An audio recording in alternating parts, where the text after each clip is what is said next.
Ang muli na naman pagkikita ni Arthur at Lucas. At mukhang may balak talagang hindi maganda itong si Lucas mga lods dahil isinama niya pa ang mga binuli ni Arthur sa kahihiyan. Kaya dito natin masasaksihan ng matinding laban na magpapahirap kay Arthur sa dual elemental mage. At sa kabilang banda, mukhang hindi in-expect ng ating bida na personal niyang makita ang dalawang Lance sa office mismo ni Director Goodsky, especially Lance Byron Wykes. Kaya huwag na nating patagalin pa, let's go! And please like and subscribe sa ating YouTube channel mga lods at mag-follow sa ating Facebook page. Salamat!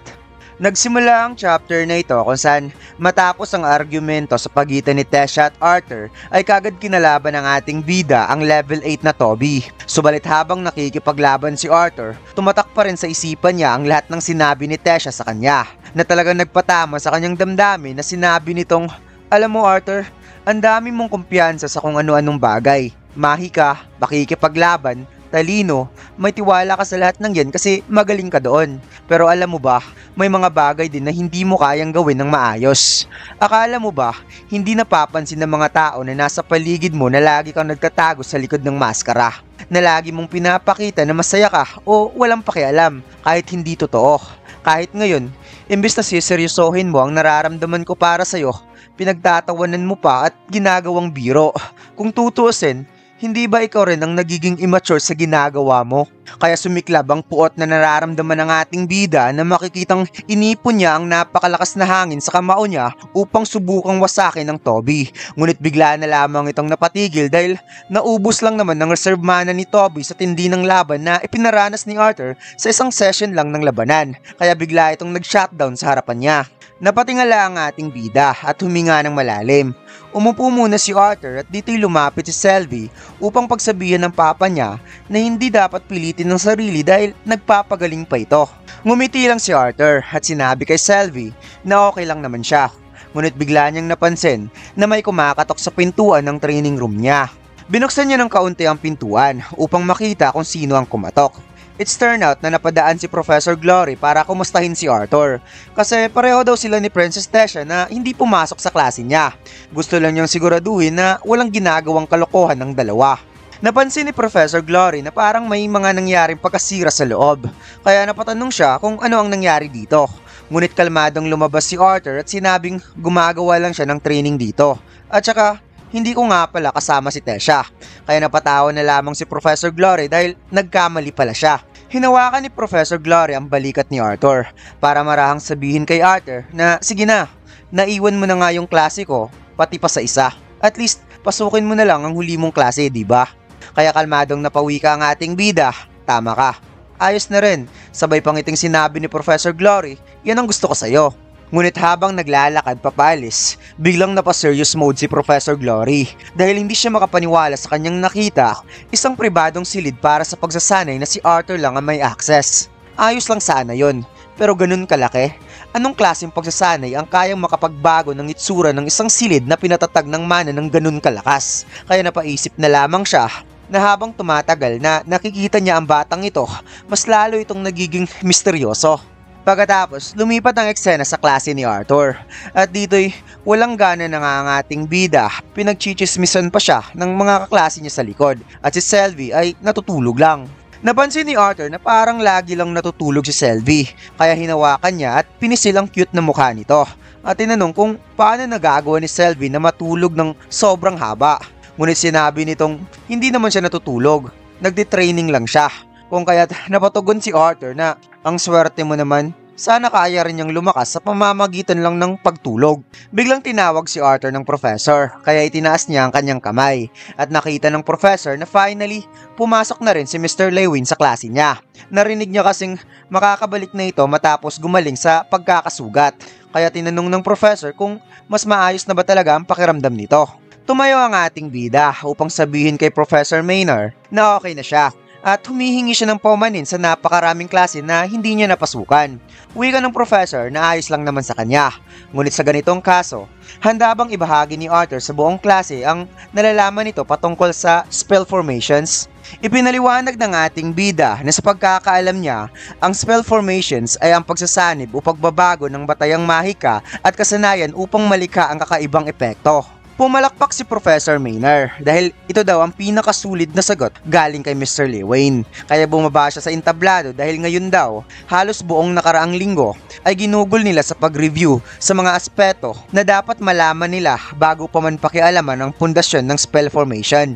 At dahil sa mahusay na sagot ni Mr. Lewin na nagsisilbing magandang panimula, gusto niya ipa-imagine sa lahat ng mga estudyante na nandito ang isang mundo kung saan kayang basahin ng lahat ang isip ng bawat isa.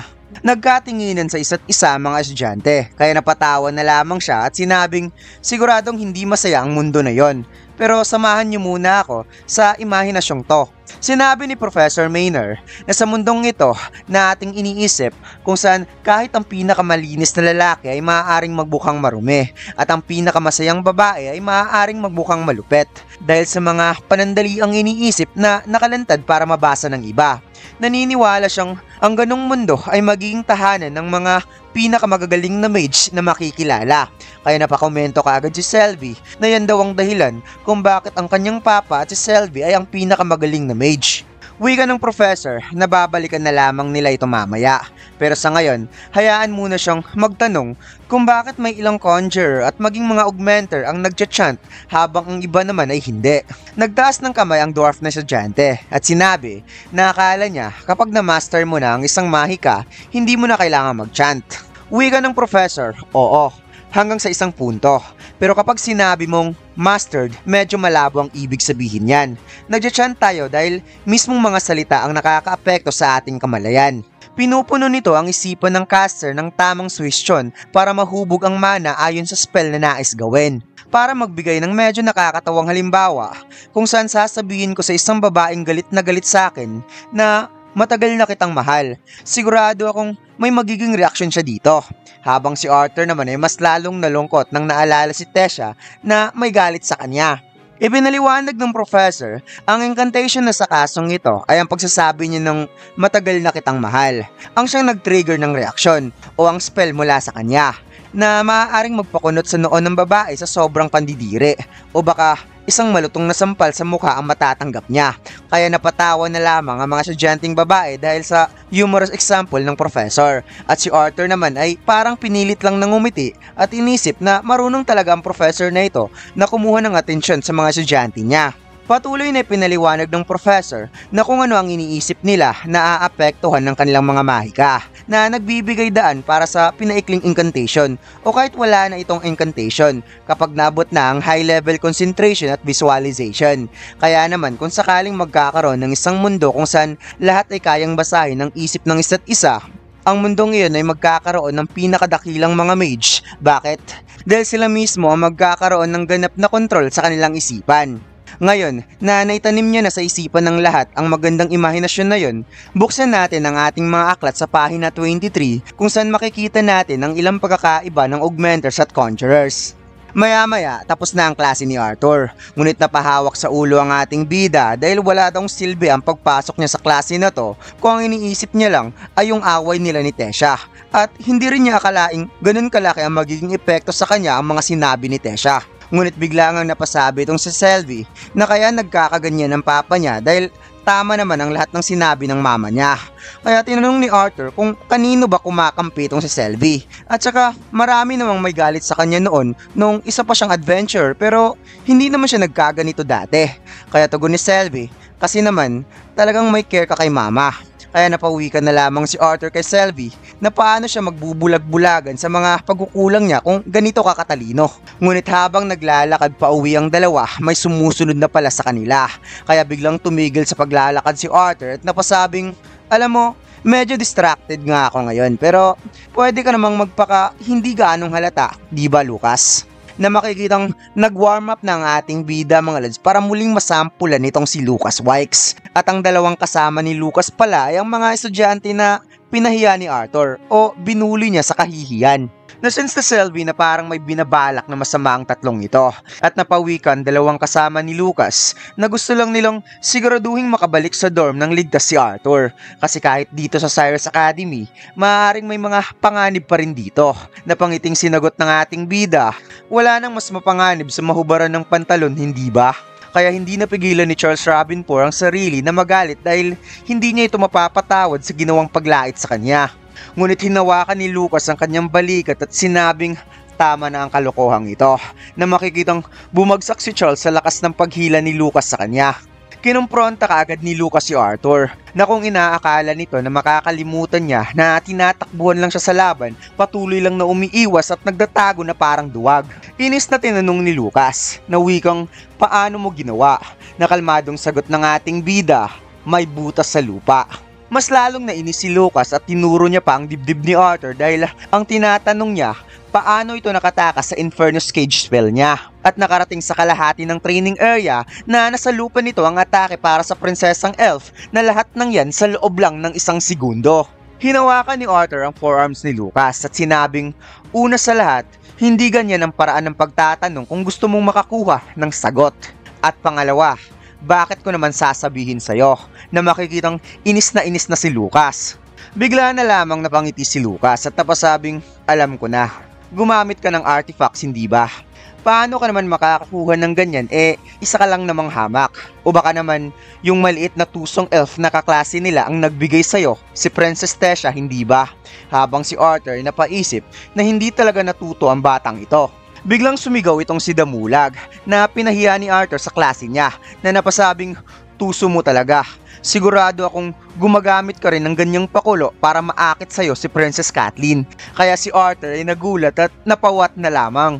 Biglang umapaw ang napakatinding mana sa katawan ni Damulag at nagsilabasan ng ugat sa kanyang muka sa sobrang galit at sinabihan si Arthur na huwag na itong magtanga-tangahan dahil kahit medyo isa itong magandang lalaki, isa pa rin itong hamak na basura.